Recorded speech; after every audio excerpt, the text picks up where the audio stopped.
este mundo girando otra vez. Vecinos de siempre sin un gran cartel, guardan verdades debajo de la piel. No te llevas lejos que esto te va a encantar. Sube ese volumen, déjate llevar. Historias reales de gente como tú y yo. ¿A quién? Ven y cuéntame.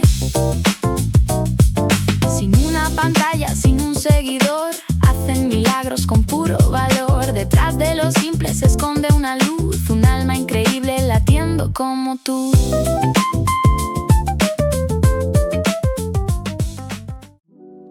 Bienvenidos a Ven y Cuéntame, el espacio donde las historias se mezclan con la vida real. Aquí no solo hablamos de momentos que inspiran, sino que también conversamos sobre esas situaciones que todos enfrentamos en algún momento de nuestras vidas. Exploremos los desafíos que nos ponen a prueba, las pequeñas alegrías que a veces pasan desapercibidas y las lecciones que encontramos a lo largo de nuestro camino. Para compartir conversaciones auténticas, reflexiones y experiencias que nos conectan como seres humanos. Bienvenidos a Ven y Cuéntame. ¿Alguna vez has sentido que todos a tu alrededor tienen la vida resuelta pero que tú no? Que todos están avanzando pero que sigues en el mismo lugar. Si te ha pasado esto, quédate porque hoy vamos a estar hablando de la crisis de cuarto de vida. Hola, mi nombre es Stephanie, bienvenidos a Ven y Cuéntame. Y el día de hoy voy a tener a Ailén que me va a estar acompañando en esta conversación.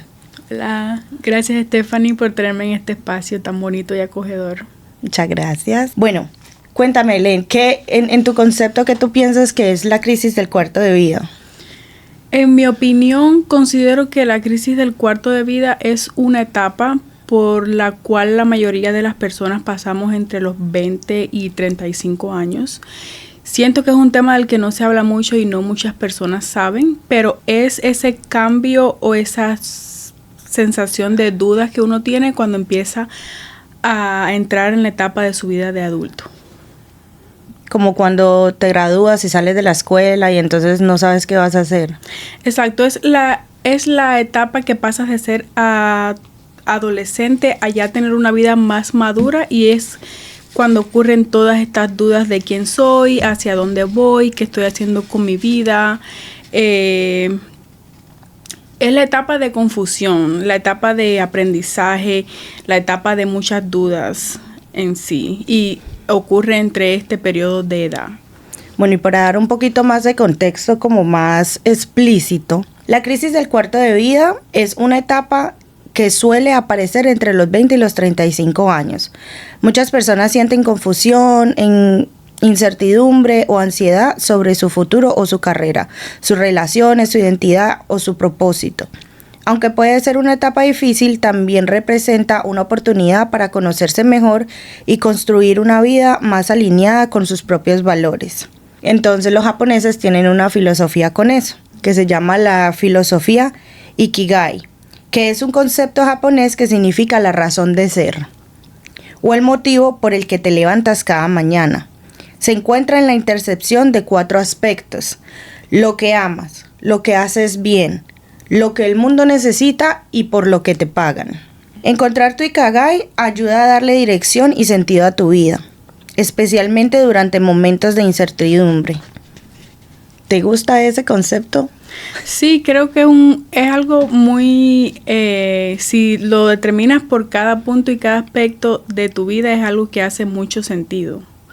Porque si todos los días tienes un propósito para levantarte, todos los días sabes que tienes que trabajar por algo, ya sea para tener dinero, ya sea porque es algo que te gusta o para mantenerte activo en la sociedad o interconectado con otras personas. Entonces esa teoría sí hace mucho sentido para mí, pero nunca la había escuchado antes. Muy interesante. Sí, pero chistoso porque raras personas o rara vez conocemos muchas personas que todos los días se quejan de su trabajo. Entonces no están están haciendo algo por lo que les pagan, pero no algo que aman. Exacto. Entonces yo veo que cuando encuentro una persona que hace algo que le apasiona, ya sea que no le estén pagando, yo digo que esas cosas en su momento te llevan a crecer. Y puedes incluso abrir tu propio negocio o cosas así. ¿Alguna vez has hecho algo ¿Hay algo que te apasione, que tú digas, me encantaría tener o hacer esto, pero no lo has podido hacer por algún tipo de...? Sí. Soy una persona con muchos hobbies en general, pero hay dos cosas que me apasionan mucho. Uno es crear contenido. Actualmente lo hago, no lo he cogido tan en serio como para vivir de eso, pero amo crear contenido y eso es lo que hago en mis tiempos libres y me siento feliz, me siento motivada cada vez que lo hago. Ese es uno de mis pasiones. Y la otra cosa que amo es todo lo que tenga que ver con maquillaje, moda, estilo. Me gusta mucho ese mundo y ese concepto también. Son cosas que me apasionan. Actualmente hago una de ellas, la otra no la hago más, sin embargo siempre veo videos, trato de meterme más en ese mundo, pero no son cosas que hago como para que me dé dinero. Yeah. Entonces sí me apasiona, sí las hago, pero ahí está el otro punto, que hago algo que me apasiona pero no me pagan, y creo que eso es algo que lleva mucho a las personas a estar en lugares o trabajos por necesidad que no les gustan, que cosas así. Y una de mis metas para este 2026-27 es tomarme muy en serio lo de content creator, monetizar tu y correo, empezar a hacer eso porque es algo que me gusta y me siento cómoda haciéndolo. Me encanta eso. Sí, es verdad, definitivamente. Siento que como que si nosotros hiciéramos más lo que amamos, se nos haría mucho más fácil la vida, menos estrés, menos depresión en mucha gente. Pero bueno, vamos a hablar un poquito de las redes sociales con esto. También investigué un poquito sobre eso y en las redes sociales por lo menos dice que algunas estadísticas muestran que aproximadamente el 60% de las personas han reportado sentir envidia al ver publicaciones de otras personas. Pasar más de 2 horas en redes sociales se ha asociado con una mayor sensación de aislamiento. Y cerca del 70% de los jóvenes afirman que las redes sociales pueden aumentar su ansiedad. Pensando en esto, de lo que te acabo de decir, ¿qué crees de las redes sociales en ese sentido? Creo que es una plataforma demasiado grande, con demasiados beneficios, y ya depende de cada persona cómo quiere tomar o qué quiere hacer con sus redes sociales. Sí me ha pasado y creo que es algo muy normal en los seres humanos que entras a tu teléfono, ves a estas personas con una vida perfecta, con una casa de ensueños, y ahí es cuando tú te empiezas a cuestionar qué estoy haciendo yo que no estoy donde está esa persona. Lo que muchas veces pasa es, Stephanie, que uno no se pone a pensar qué hizo esa persona para estar ahí. Exacto. Las personas solamente muestran la parte bonita de las redes sociales, más sin embargo no muestran todo el esfuerzo que hay detrás de ello. Muchas sí, no digo que todos sean igual, pero seamos honestas, en esta realidad que estamos viviendo ahora, el costo de vida es muy elevado, y estos influencers que tienen una vida perfecta, sí, han trabajado por ello. O que muestran una vida perfecta. Exacto, han trabajado por ello, y creo que es algo que solamente vienen a una cámara y exponen lo bonito de su día, más sin embargo no todo su día. O que como que muestran es la recompensa. Exacto. Estoy aquí, pero no sabemos todo lo que tú decías hace un minuto, que no sabemos todo lo que ellos hayan pasado, lo que hayan trabajado. No sabemos todo lo que hay detrás de eso. En mi caso no siento envidia, sino que lo tomo como, wow, yo quisiera, ¿sabes?, saber qué están haciendo para yo también estar logrando las cosas que ellos están logrando. Pero sí es cierto que esto te crea a un cierto punto ansiedad, o te genera ansiedad, porque entonces ves tu vida, una vida común, normal, quizás no es una vida mala, no considero que mi vida sea mala, y uno dice, bueno, ¿qué estoy haciendo yo que no estoy generando quizás los ingresos que genera esa persona, o mira esa casa, o los viajes, las vacaciones, cada, no sé, 2, 3 veces al año, muchas veces más? Entonces, sí es un tema que puede crear mucha ansiedad y hasta cierta forma una envidia cuando ves la vida de estas personas. Sí, total. ¿Cómo crees que pudiéramos comparar si es, en tu opinión, cómo crees que podríamos comparar si es una crisis o es un cambio simplemente? Pero ¿en qué aspecto? En cualquier aspecto, ok, por lo menos sabemos que esta crisis es como que te dan cosas de saber qué estoy haciendo mal, estoy en el trabajo correcto, estoy en el lugar correcto, todas esas cosas. ¿Cómo crees que podríamos identificar si es una crisis o es simplemente un cambio? Ok, esto lo voy a desglosar en dos partes, crisis y cambio. Yo sé cuando estoy en un cambio si es algo que me da miedo hacer, pero aún así lo quiero hacer y me siento motivada y emocionada por ese cambio que va a venir en mi vida. Siento que eso para mí es un cambio. Y una crisis, yo sé cuando estoy pasando por una crisis si me siento muy desmotivada, si ya no sé quién soy o hacia dónde ir, no tengo un rumbo o un objetivo claro. Si las cosas que me motivaban antes ya no me están llenando ahora. Para mí eso es una crisis y es como yo identifico cuando yo estoy pasando por una crisis. Por lo menos en mi opinión sería como que si tengo muchos cambios constantes. Ok, si para mí siento que tengo un cambio que fue hace 2 meses, cambié y me cambié de ciudad.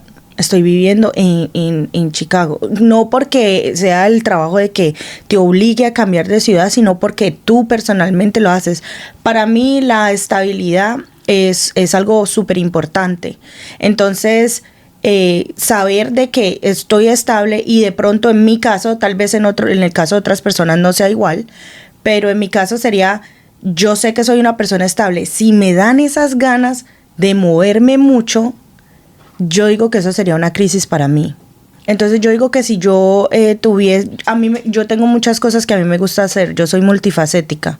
Yo puedo hacer cualquier cosa. Yo soy desde notaria hasta real estate, soy ministra, puedo casar gente, o sea, puedo hacer 1000 cosas y me encanta, soy multifacética y las puedo hacer todas. Que yo te diga que alguna de esas carreras me apasiona al punto de no. Y ahora empecé con este proyecto y pues ojalá me vaya muy bien porque esto es algo que sí me gusta mucho, me apasiona mucho, escuchar las historias de los demás, hablar con gente, tener algún tipo de interacción.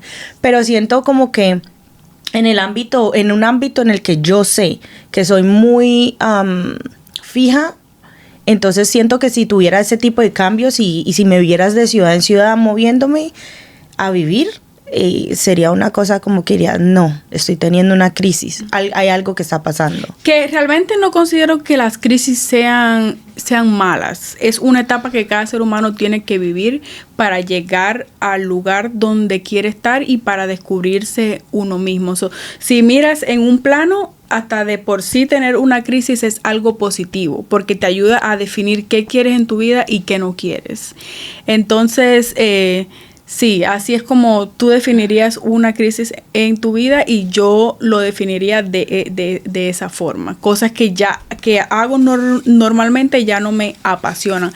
Pero tiene un buen punto porque en el medio de esas crisis estás expuesta a explorar nuevos horizontes y saber en tu nueva faceta, en tu nueva vida, qué es lo que quieres ahora. Entonces siento que tener una crisis puede ser dura, pero hasta cierto punto es una enseñanza. Bueno, y me comentabas ahora hace un rato que tú haces un poco de redes sociales, es un poco más como tranquilo por ahora, como que no le has puesto todo de ti, pero lo quieres empezar a hacer. Y te quería preguntar algo, ¿has sentido que en el tiempo que, por más pequeñas que sean tus redes sociales, en el tiempo que lo haces, sientes que hay algo que te ha cambiado? O sea, ¿te ha cambiado algo el hecho de ponerte tú y tu vida en las redes sociales? Ahí entra el punto donde uno expone de su vida lo que uno quiere exponer.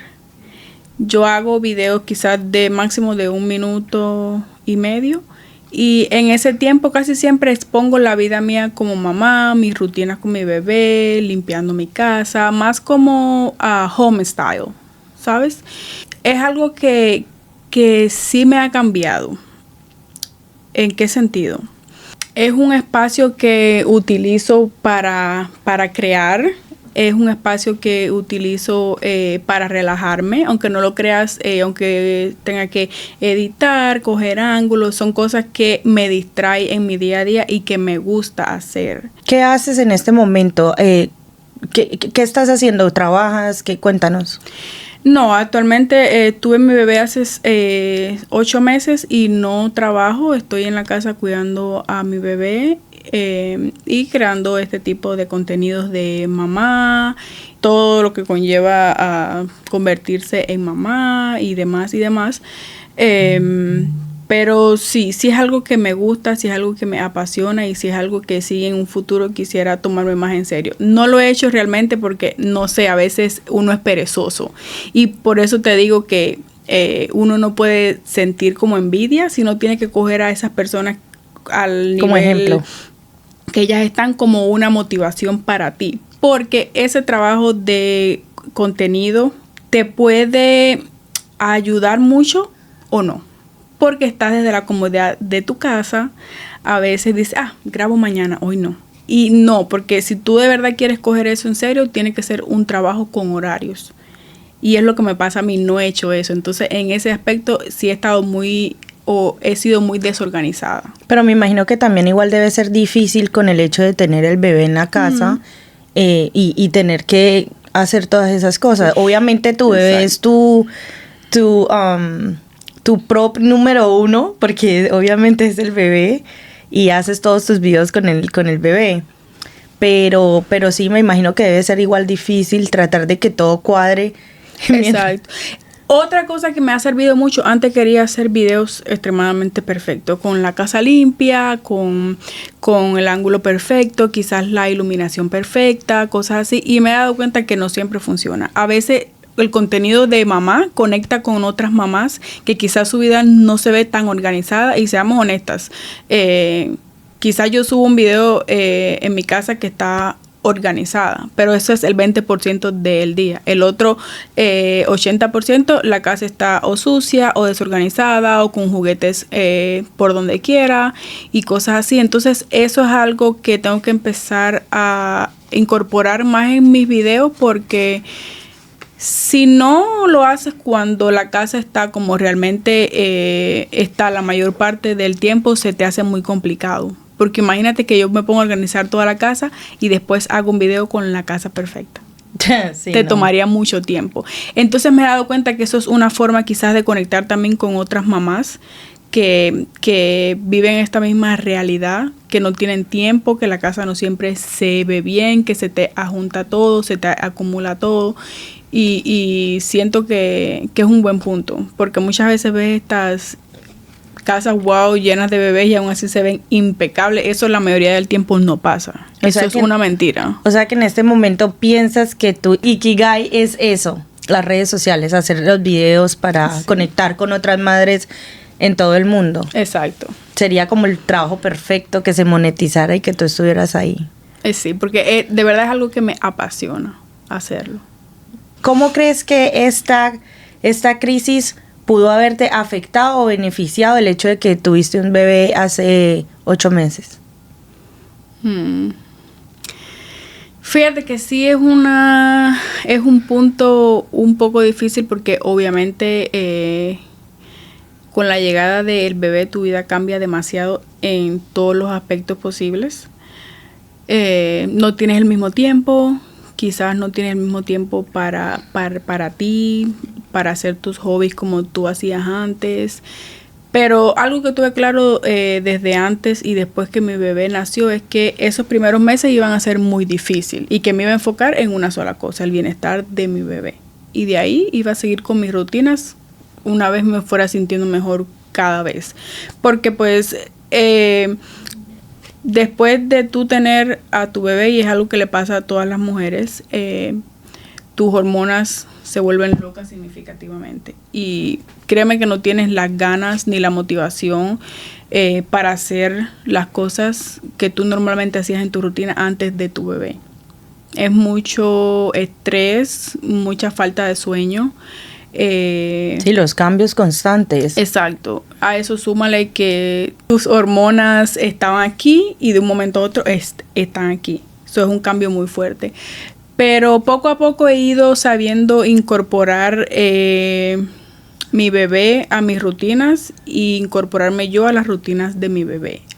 Me gusta traer a mi bebé para todos los lados porque yo digo que es como mi accesorio. A donde quiera que yo voy, él va. Muchas veces lo dejo con mi mamá, que le agradezco mucho por el apoyo que tengo de ella. Pero si un día no se puede o algo, me llevo a mi bebé conmigo. Si no se puede, no voy. No me molesta. Sí, es que yo siento que tus vidas como que se alinean. La vida de un bebé, en especial tan chiquito, y la tuya como que se alinean, como que ya tú sabes un horario, ya tú sabes qué hace, cómo lo hace, cuándo lo hace, a qué hora duerme, todas Exacto. esas cosas. Consejo que le doy a todas las mamás. Quizás no a todo el mundo le funciona, pero desde que mi bebé estaba muy pequeñito, yo hacía muchas rutinas con él. Y esto me facilitó muchísimo la vida. Más sin embargo, no le tengo horarios en específico. No sigo horarios, sigo rutinas. Algo que me ayudó mucho para yo poder tener ese tiempo para mí, para hacer las cosas que me gustaban, o quizás simplemente para descansar, porque uno está muy cansado en esos primeros meses, fue hacerle una rutina de noche a mi bebé diaria. Y llegó al punto que ya él sabía cuando estábamos entrando en esa rutina y se dormía en su cuarto, en su cuna, y ya entonces ese tiempo que él estaba durmiendo yo lo aprovechaba para hacer mis cosas, porque algo siempre tuve claro es que aunque tuviera un hijo no quería dejar de hacer mis cosas, como levantarme, arreglarme, aunque sea ponerme un lipstick, algo para hacerme sentir mejor, porque obviamente la salud mental es muy importante también, y siempre fue algo que quise tener en un balance, ¿sabes? Sí, claro. Pero sí, la vida después que uno tiene un bebé absolutamente te cambia 360, pero también disfruto mucho pasar tiempo con mi bebé y hacer todas mis actividades que normalmente hacía antes con él, y así me hago mi día más fácil, sinceramente. Entonces, no, en tu opinión, ¿no creerías que en sí un bebé o... Tú sabes que normalmente dicen que nosotros tenemos dos cosas, una cosa que se llama la preadolescencia y la adolescencia, y aunque no lo creas, dicen que la gente que está entre los 23 y los 30 años son adolescentes todavía, en especial en este momento de nuestras vidas. Tal vez anteriormente la gente estaba más forzada a casarse antes, a tener hijos antes, a hacer las cosas como más rápido, pero ahora ya la gente se demora un poquito más. No quiero tener hijos, no quiero hacer esto, todavía no me quiero casar, siento que no estoy lista. Entonces, siento que en este momento, en la adolescencia en la que están la gente que está entre esa edad, yo digo que la gente toma la decisión, voy a tener un bebé, o tal vez les pasa porque simplemente pasó. Y yo digo que en mucha gente puede que eso altere esa crisis, que dice, ¿qué voy a hacer? ¿Qué hago con este niño?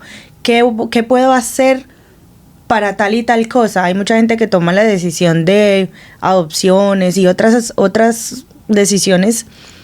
Entonces yo digo que en mucha gente puede que eso, si no fue decidido, te puede alterar esa crisis. Yo creo que independientemente de si las personas planean un bebé o no, siempre va a ser como un choque, y más cuando eres primera mamá o mamá primeriza, porque tu vida cambia mucho y tus rutinas que antes, lo ordinario que antes tú hacías, ahora se vuelve todo un caos, como comer, bañarte, tener tiempo simplemente para relajarte. Son cosas que una vez que tú eres mamá las ves como un privilegio. Entonces, sí, definitivamente creo que aunque tú te prepares lo más que puedas, te informes del tema, hables con personas que ya han tenido hijos, cosas así, es un proceso que cada cual vive según su estabilidad mental y según como su cuerpo y su mente respondan en ese momento. Por más que te prepares, pueden haber cientos y cientos de libros que cuando la realidad te choca, tú la asimilas con tus herramientas que tienes disponibles en ese momento. Y más que todo, cambia significativamente y repercute mucho en la vida de las mamás. Yo digo que la familia debe, como que es un punto bien importante en el donde te ayudan a pasar, a asimilar esa crisis, o te ayudan no todas las familias, pero muchas familias te ayudan a asimilar esa crisis, a saber, como que identifican cuando puedes estar pasando por una crisis así o no. Te digo que creo que debe pasar mucho con los muchachos que se gradúan de la escuela y sí dicen, bueno, ¿qué hago ahora? ¿Para qué voy a la universidad? ¿Qué quiero hacer? ¿Qué quiero estudiar? Y yo creo que los padres como que son esenciales o dañinos, dependiendo de cómo te ayuden. Porque hay padres que te dicen, no, tú tienes que ser abogado. Entonces, tienes que ser abogado, es como una cosa como, okay, me obligaste, a mí no me gusta. Me obligaste. O tienen la expectativa de que vas a ser un doctor, vas a hacer tal cosa. Y hay mucha gente que aún ven esto de las redes sociales como... como que no es nada eso no, serio. ¿Para dónde vas? Eso no te va a llevar a ningún lado. O hay gente que sí, que lo apoyan o que apoyan ese tipo de cosas. Pero sí, rara vez lo he visto. Y sí siento que hay mucha gente tratando de hacer como fitting o en el mundo de ahora. Tratan de hacer cosas que los demás quieren. Más que todo yo siento que esos padres que quieren cumplir sus sueños a través de sus hijos. Sí. Y me parece que es algo muy egoísta, porque cada persona tiene sus propios pensamientos, sus propias metas, y si tú no pudiste ser, digamos, doctor en tu tiempo, quizás no muchas veces fue porque no quisiste, sino porque no habían las herramientas, quizás tu familia no venía de una posición como para pagarte una escuela o cosas así, pero esa es tu vida y tú la viviste así. No pretendas que vas a traer un hijo a este mundo para que cumpla tus expectativas, porque al final del día son tus expectativas, no las de él. Entonces sí creo que uno como padre tiene que trabajar mucho en ese aspecto de dejar a su hijo ser lo que quiera hacer, porque al final es su vida. Y ellos no te pidieron nacer, simplemente tú los trajiste al mundo. Entonces no tienes por qué crearte unas expectativas de cómo va a ser tu hijo. Más bien enfoca ese tiempo y esa energía, y es lo que yo pienso, en apoyar las decisiones que tu hijo tome, siempre y cuando no sean decisiones que lo vayan a afectar a él en su futuro. Sí. Pero siempre estar ahí dándole esos consejos y el apoyo, más no querer controlar la vida de tu hijo 100%. No creo que eso esté bien. Y al final de cuentas, cuando tú haces eso, estás creando a niños que no pueden pensar por ellos mismos, no pueden tomar decisiones por ellos mismos. Y creo que al final del día son las personas que les afecta más cuando tienen una crisis, porque emocionalmente tú siempre hiciste todo por ellos. Siento que esas personas o esos niños cuando sean adultos son más propensos a no poder tomar sus decisiones y tener una vida basada en lo que ellos quieren. Sí, total. Y bueno, igual les escribí una reflexioncita a los que nos están viendo, y es: la vida no es una carrera, cada persona tiene su propio tiempo. La crisis del cuarto de vida no significa que estás fracasando. Muchas veces simplemente significa que estás creciendo. En lugar de preguntarte ¿por qué voy atrasado?, pregúntate ¿qué tipo de vida quiero encontrar realmente o construir realmente? Bueno, y así finalizamos este episodio. Aile, muchas gracias por haberme acompañado el día de hoy. Fue muy lindo haber hablado contigo y espero tenerte prontamente por aquí. Gracias, Stephanie, por invitarme. A todos, gracias por escucharnos, y espero que este sea el primer capítulo de muchos y de muchos temas interesantes como este. Gracias, cuídense. Bye, bye. Hasta la próxima. Bueno, esto fue Ven y Cuéntame. Un espacio para escuchar, aprender, reflexionar, emocionarnos y sobre todo recordar que no estamos solos en lo que vivimos. Gracias por acompañarme en este camino. En Ven y Cuéntame, cada historia nos conecta, porque detrás de cada persona hay una historia que merece ser contada y una experiencia de la que todos podemos aprender. Te invito a seguir compartiendo tu voz, porque aquí cada historia importa. Nos vemos en el próximo episodio. Hasta la próxima.